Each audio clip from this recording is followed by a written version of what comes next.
Les mesures et stratégies mises en place pour freiner la pandémie de Covid-19 diffèrent selon les pays. Confinement, pas confinement, couvre-feu ou non, en Espagne, les décisions dépendent des régions, mais dans la capitale, la vie a repris son cours presque normalement. L'ambassadeur de Monaco en Espagne vient de rencontrer le roi Felipe VI et est avec nous en duplex de Madrid. Bonsoir Catherine Fautrier. Bonsoir. Vous avez été nommé ambassadeur à l'automne dernier et il y a quelques jours, vous remettiez vos lettres de créance. C'est toujours un moment particulier, un moment émouvant? Oui, c'est un moment, effectivement très émouvant et très particulier en Espagne puisque le protocole, qui est autour de cette cérémonie est très important et j'avoue que c'est très impressionnant. En fait, on part du ministère des Affaires étrangères, en limousine, non plus en calèche, hein, mais à l'époque, c'était en calèche, maintenant c'est en limousine et on est escorté par des dizaines de gardes à cheval et on traverse comme ça la Plaza Mayor et jusqu'au Palais Royal. Donc oui, oui, toute cette cérémonie est impressionnante. Et ensuite, à l'intérieur du Palacio Real, effectivement, c'est splendide, c'est magnifique, oui. Vous avez pu échanger ensuite avec le roi Felipe VI, qui connaît bien hein, le prince Albert II. Il partage, je crois, certains combats. Le roi est très attaché, tout comme le prince Albert II, est très attaché à tout ce qui est relatif à la transition énergétique, à la protection de l'environnement et il a souligné, que la principauté de Monaco et l'Espagne pouvaient à ce titre, collaborer de manière plus étroite, sur tout ce qui est, justement smart city, modernisation, dans le cadre de la ville pour éviter toute la pollution, urbaine. Sur le front de la pandémie, pour en revenir à l'actualité, comment l'Espagne traverse-t-elle la crise? Quelle est aujourd'hui la situation sanitaire tout d'abord? Elle est en nette amélioration depuis maintenant à peu près 3 semaines. On a un cumul de contamination, je dirais qui est de moins 20 000 cas par semaine, donc c'est quand même très important. Les chiffres sont en baisse de manière générale, pas seulement au sein de la communauté de Madrid, mais dans d'autres régions espagnoles.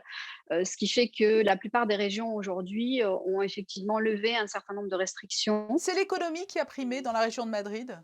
C'est l'économie qui a primé, évidemment. La présidente de la région a fait ce choix. Il semblerait maintenant qu'il n'y ait pas de corrélation entre la multiplication des cas et le fait que les restaurants soient ouverts. Alors, je parle pour cette partie-là, qui est la partie restauration. Je ne parle pas pour la partie des bars, mais pour la partie restauration, en tout cas. On l'a bien vu en Espagne, il y a des régions qui sont restées confinées complètement, où tout était fermé, et il n'y a aucune relation entre l'augmentation du nombre de cas et le fait que d'un côté ce soit fermé, de l'autre ce soit ouvert.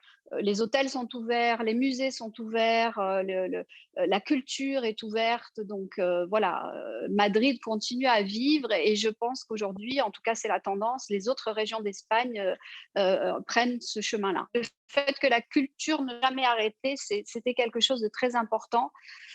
En tout cas pour la santé mentale, je pense, de tout le monde, ça l'est et je crois qu'on devrait suivre ce modèle-là. Oui, ça fait un peu écho à ce qu'il se passe aujourd'hui à Monaco. On dit que si la situation est sous contrôle aussi en principauté, c'est parce que les Monégasques sont disciplinés. Est-ce que les Espagnols, eux aussi, sont plus disciplinés?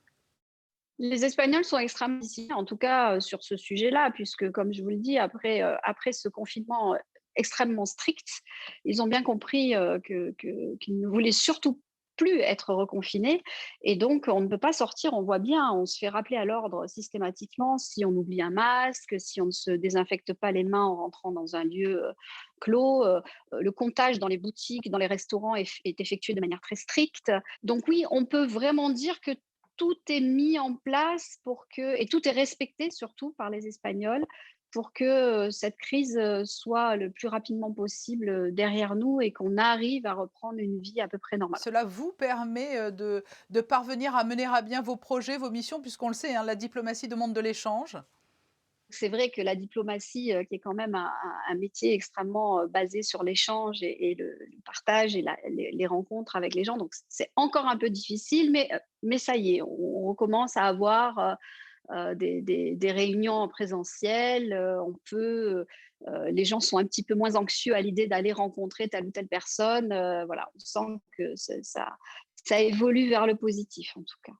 Catherine Fautrier, ambassadeur de Monaco en Espagne, merci pour ce témoignage en duplex de Madrid. Merci à vous.